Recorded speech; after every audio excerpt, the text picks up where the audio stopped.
तो आज का हम लोग लेक्चर शुरू करते हैं। सबसे पहले हम लोग पीछे का 2 लेक्चर को थोड़ा सा ब्रीफ कर लेते हैं।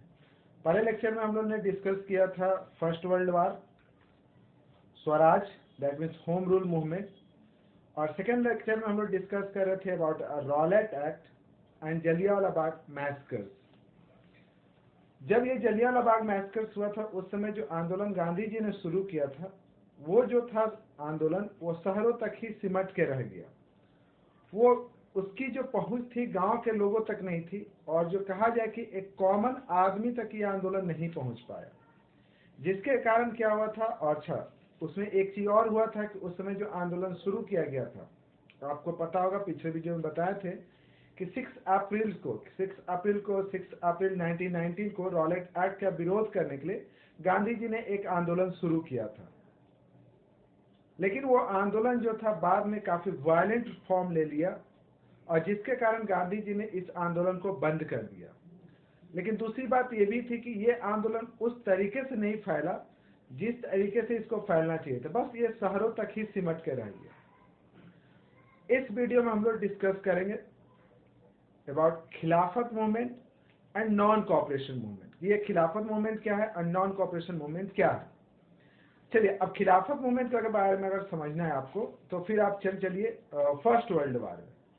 फर्स्ट वर्ल्ड वार में हम आपको क्या बताए थे कि 2 ग्रुप्स के बीच में वार चल रहा था। एक जो ग्रुप था उसको सेंट्रल पावर कहते थे, जिसमें कि आपका जर्मनी था, ऑस्ट्रिया था एंड तुर्की था और उसके अलायंस। और सेकेंड ग्रुप में ब्रिटेन था, फ्रांस था, अमेरिका था। इस वार में क्या हुई थी कि जर्मनी की हार हुई थी या सेंट्रल पावर की हार हुई थी। दैट मीन्स कि इनडायरेक्ट आप कहा जाए या डायरेक्ट कहा जाए तो इसमें तुर्की की भी हार हुई थी। वार के हारने के बाद जब ये वार खत्म हो गया तो दोनों ग्रुप के बीच में, मतलब एलाइड ग्रुप या एक्सिस पावर और सेंट्रल पावर, दोनों के बीच में समझौता हुआ।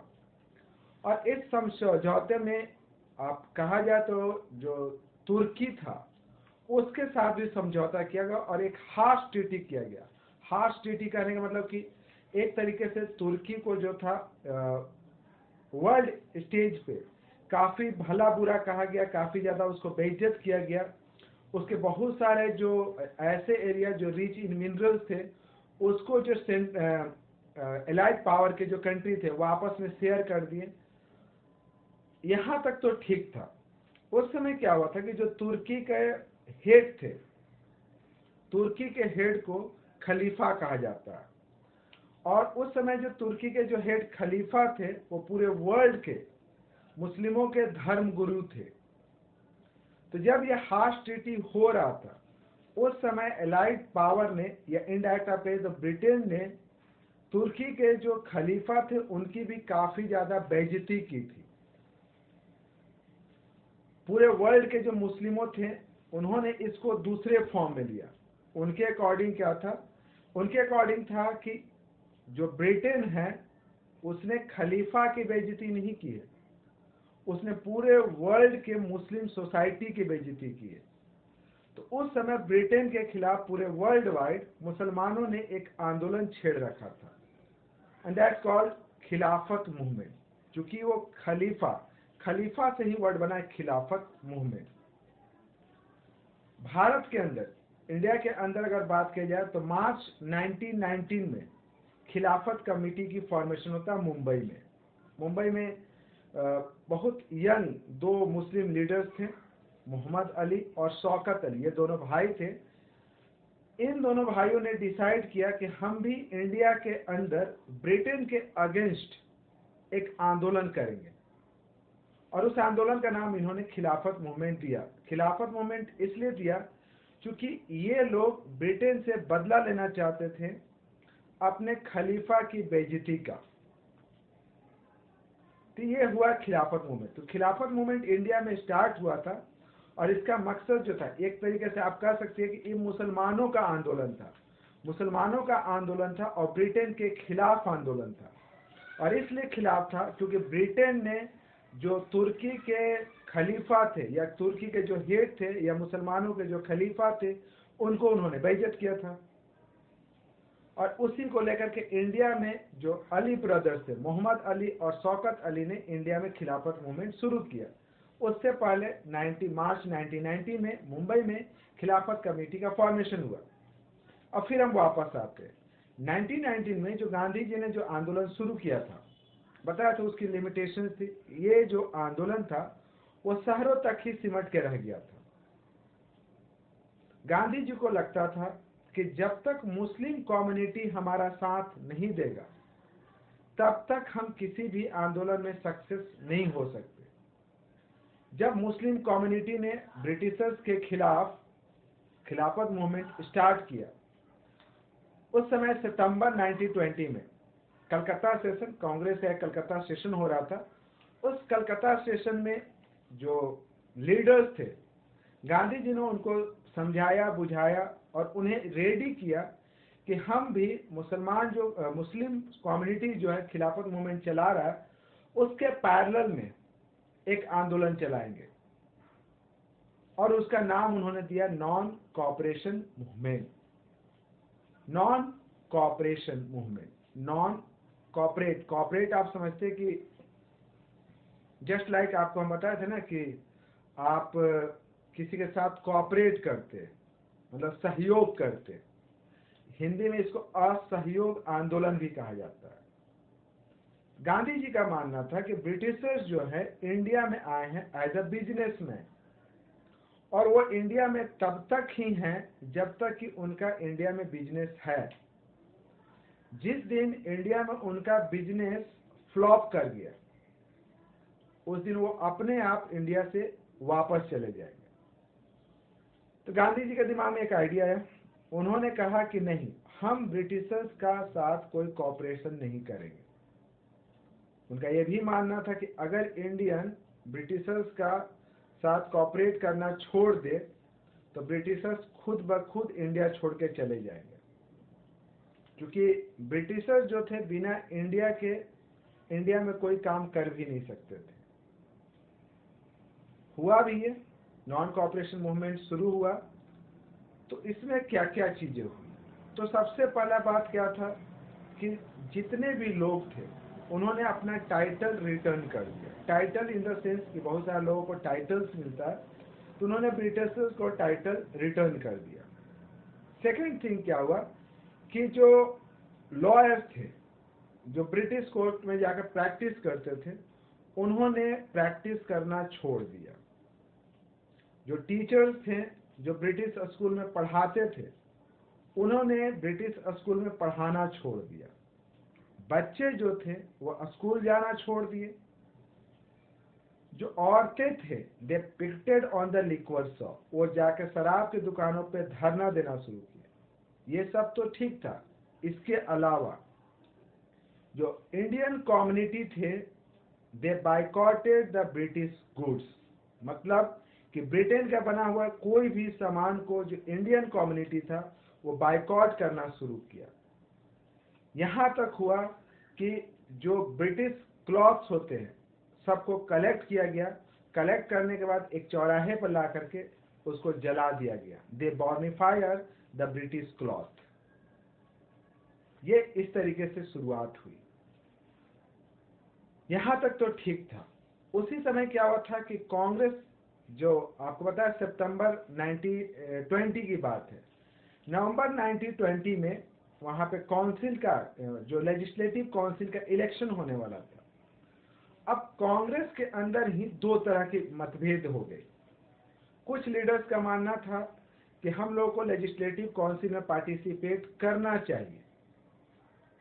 उसके पीछे उनका जो लॉजिक था कि अगर ब्रिटिशर्स पे हमें दबाव डालना है तो इसके लिए जरूरी है कि सबसे पहले हम लेजिस्लेटिव काउंसिल के मेंबर बने, वहां से जाकर के हम ब्रिटिशर्स पे ज्यादा दबाव डाल सकते हैं। जबकि दूसरा गुट का कहना था कि नहीं, non cooperation means non cooperation, हम ब्रिटिश के किसी भी पॉलिसी के साथ कोऑपरेट नहीं करेंगे। मतलब ये था, सीधी सी बात थी कि उनका कहना था कि हम इस चुनाव को भी बायकॉट करेंगे। ये तो ठीक है कि अब आपको यहाँ पे दो चीज समझ में आई होगी। एक तो खिलाफत मूवमेंट, कि खिलाफत मूवमेंट क्यों शुरू हुआ, क्योंकि ब्रिटिशर्स कहिए या इनके जो भी सहयोगी कंट्री थे उन्होंने तुर्की के जो खलीफा थे उनका बेइज्जती किया था और उसी बेइज्जती का बदला लेने के लिए खिलाफत मूवमेंट शुरू हुआ था।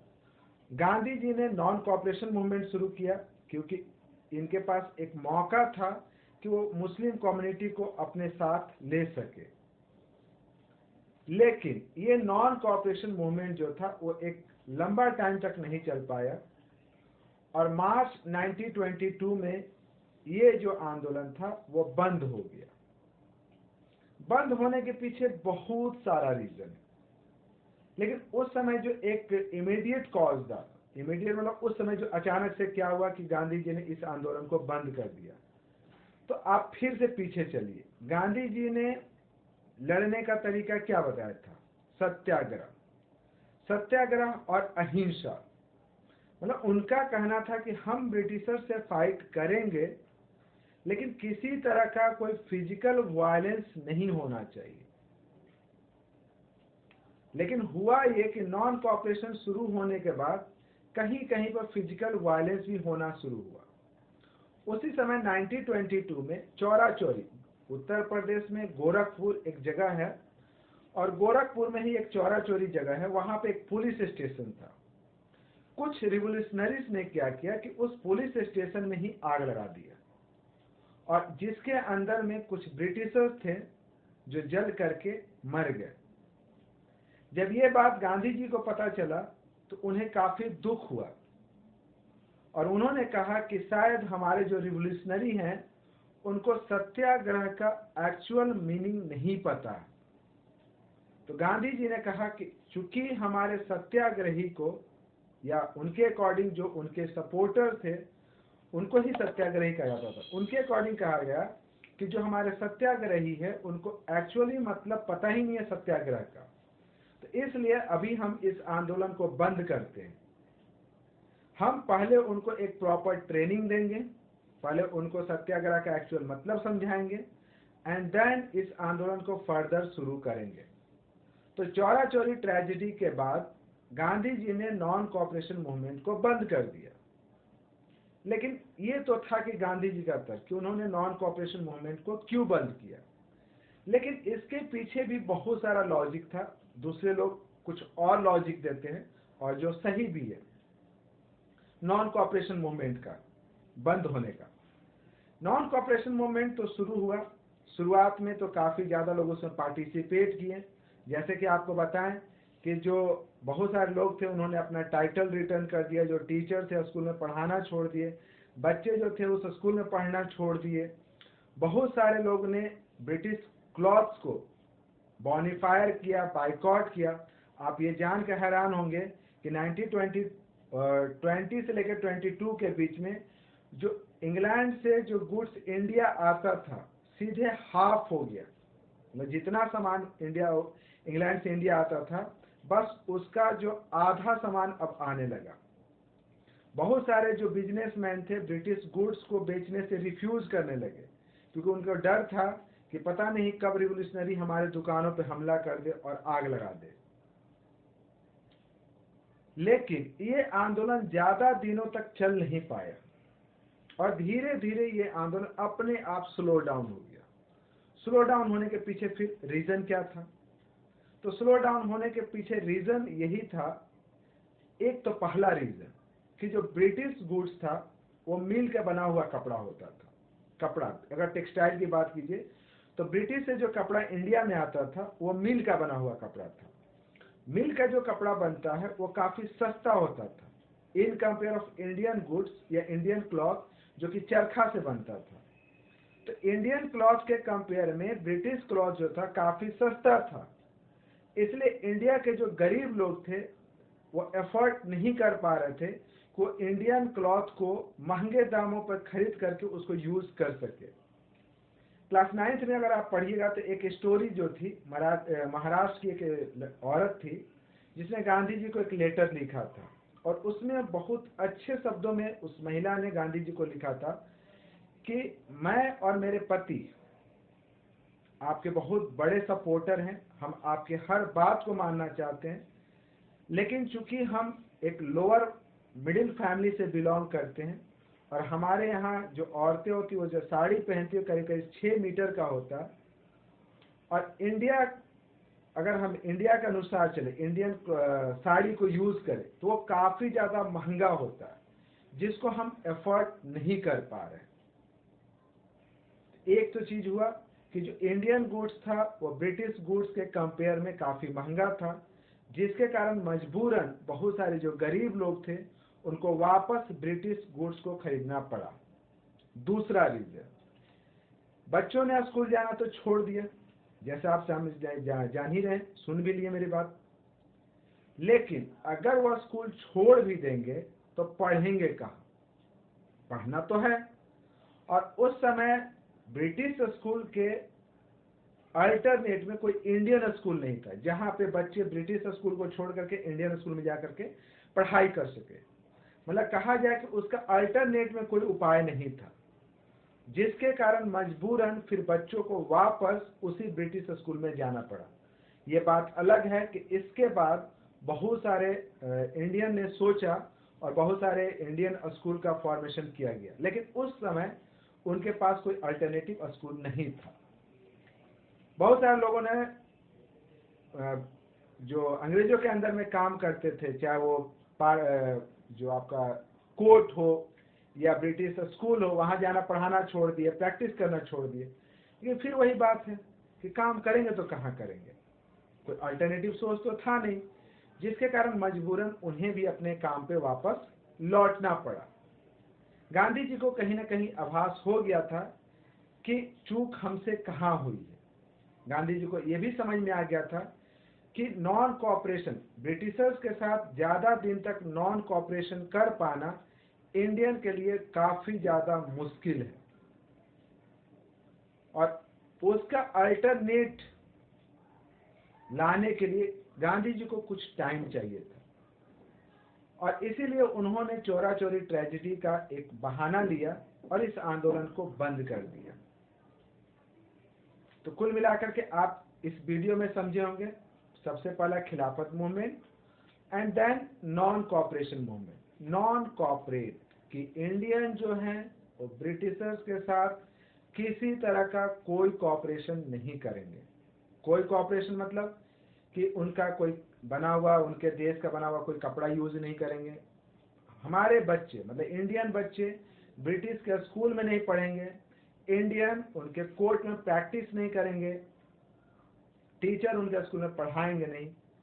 बट धीरे धीरे ये स्लो डाउन हुआ, और जिसका रीजन हम आपको बता दिए।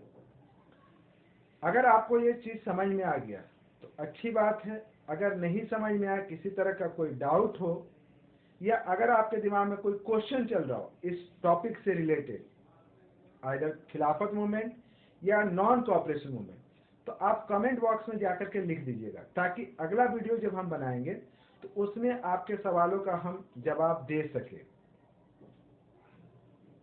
आपके बुक के अनुसार पूरा हम कवर करके चलते हैं, लेकिन अगर कुछ छूट भी जाए तो आप कमेंट में उसको लिखिएगा। नेक्स्ट वीडियो में हम लोग बात करेंगे डिफरेंट ट्रेंड्स ऑफ स्वराज। आज के लिए बस इतना ही। आप इसको एक बार सुन लीजिए और फर्दर इसका नोट्स तैयार कर लीजिए। Thank you.